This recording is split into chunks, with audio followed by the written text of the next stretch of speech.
আজি আকৌ প্ৰথম শ্ৰেণীৰ ঝংকাৰ কিতাপখনৰ অধ্যায় ৫ আমাৰ খাদ্যৰ দ্বিতীয় পাঠ শিয়াল আৰু বগলী। আজি চতুৰ্থ দিন। পাঠ ২ শিয়াল আৰু বগলী। ছবি চাই সাধু কওঁ আহা। ১ নম্বৰ ছবিত আছে শিয়াল আৰু বগলী কথা পাতি আছে। শিয়ালে কি কৰি আছে? বগলীক নিমন্ত্ৰণ দি আছে খাবলৈ, খাদ্য খাবলৈ। ২ নম্বৰ ছবিত কি কৰিছে? বগলীয়ে শিয়ালৰ ওচৰলৈ গৈছে খাদ্য খাবলৈ আৰু শিয়ালে প্লেটত খাদ্য খাব দিছে, নিজেও খাইছে আৰু বগলীকো প্লেটত দিছে খাবলৈ। বগলীয়ে খাবলৈ চেষ্টা কৰিছে। ৩ নম্বৰ ছবিত দেখাইছে কি বগলীয়ে খাব পৰা নাই। প্লেটত শিয়ালে ধুনীয়াকৈ খাব পাৰিছে কিন্তু বগলীয়ে খাব পৰা নাই। সেইকাৰণে বগলীয়ে কি কৰিছে? আকৌ শিয়ালক নিমন্ত্ৰণ দিছে খাবলৈ এদিন। তাৰ পিছদিনাখন আকৌ শিয়ালে বগলীৰ ওচৰলৈ গৈছে খানা খাবলৈ। বগলীয়ে কি কৰিছে? চুঙাত খানা খাবলৈ দিছে। চুঙাত বগলীয়ে ধুনীয়াকৈ খাই আছে কিন্তু শিয়ালে খাব পৰা নাই, বগলীলৈ চাই আছে। ৫ নম্বৰ ছবিত কি আছে? বগলীয়ে খাব পাৰিছে কিন্তু শিয়ালে খাব মন গৈছে কিন্তু খাব পৰা নাই। পাছত দুয়োৱে নিজৰ ভুল বুজিব পাৰিছে আৰু শেষত ৬ নম্বৰ ছবিত দেখাইছে কি বগলীয়ে চুঙাত খাই আছে আৰু শিয়ালে প্লেটত খাইছে। দুয়োজনে ধুনীয়াকৈ খাব পাৰিছে। কথা পাতো আহা। বগলীজনীয়ে খাদ্য ক'ৰ পৰা খাইছে? বগলীজনীয়ে খাদ্য নদীৰ পৰা বা পানীৰ পৰাহে খায়। শিয়ালটোৱে বগলীক মাতি কিহত খাবলৈ দিছে?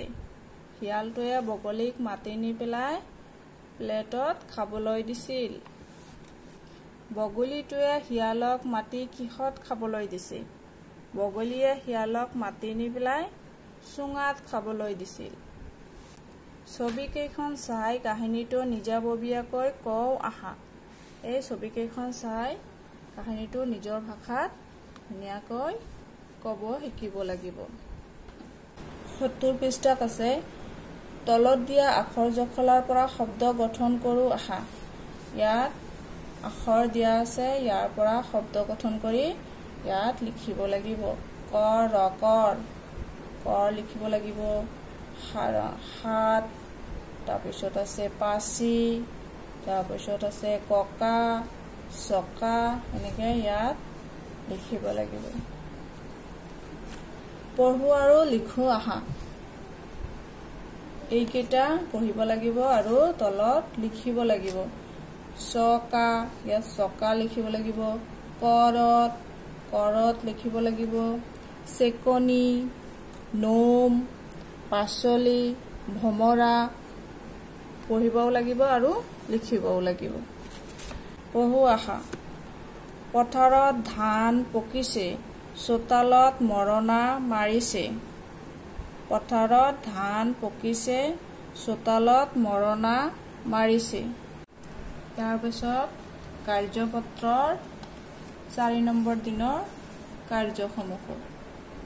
কাৰ্য নং ১৩ মাজৰ দন্তধ্ব আখৰৰ সৈতে কাষৰ দন্তধ্ব আখৰবোৰ আঁচ টানি মিলাও আহা।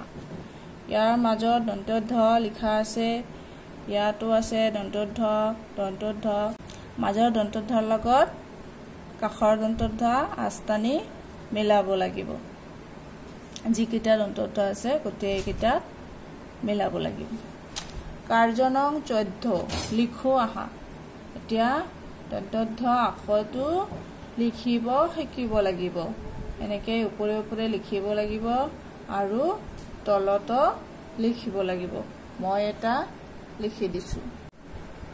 এনেকৈ এনেকৈ এনেকৈ এনেকৈ দিব লাগিব। তাৰ পাছত এইটো কি লিখিছোঁ? দন্তধ্ব। প্ৰথমে এনেকৈ, তাৰপিছত এইটো, তাৰ পাছত এনেকৈ আৰু এইটো হ'ল দন্তধ্ব। নং ১৫ লগ লগাই লিখোঁ আৰু পঢ়ো আহা।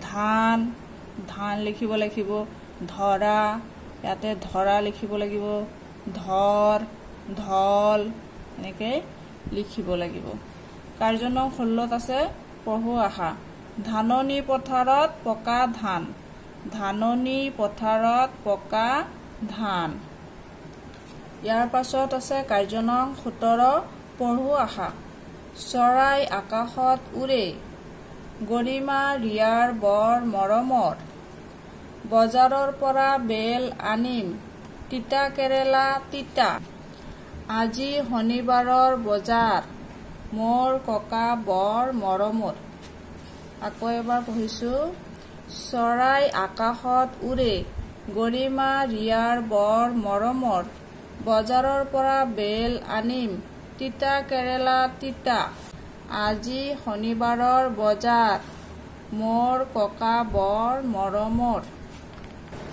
এতিয়া মৌচাকৰ পৰা পঠন কৰিব লাগিব শিয়াল আৰু বগলী এদিন এটা শিয়ালে বগলী এটাক ৰাতিৰ আহাৰ খাবলৈ মাতিলে সন্ধিয়া বগলীটোৱে শিয়ালৰ কথামতে তাৰ ঘৰ পালেগৈ শিয়ালে আদৰি আনি বগলীক বহিবলৈ দিলে তাৰ পাছত শিয়ালে পাকঘৰৰ পৰা দুয়োৰে বাবে দুখন কাঁহীত পায়স লৈ আনিলে বগলীৰ সন্মুখত পায়সৰ কাঁহীখন দি খাবলৈ কলে আৰু শিয়ালে নিজেও জুতি লগাই খাবলৈ ধৰিলে বগলীয়ে কাঁহীৰ পৰা পায়স খাব পৰা নাছিল শিয়ালে বগলীটোক পায়স নোখোৱাৰ কাৰণ সুধিলে শিয়ালে বগলীৰ পায়স নোখোৱা কাৰণ জানি দুখ কৰিলে তেতিয়া বগলীয়ে খাব পৰাকৈ শিয়ালে এটা চুঙাত পায়স আনি দিলে বগলীয়ে ৰং মনেৰে পায়স খালে আকৌ এবাৰ পঢ়িছো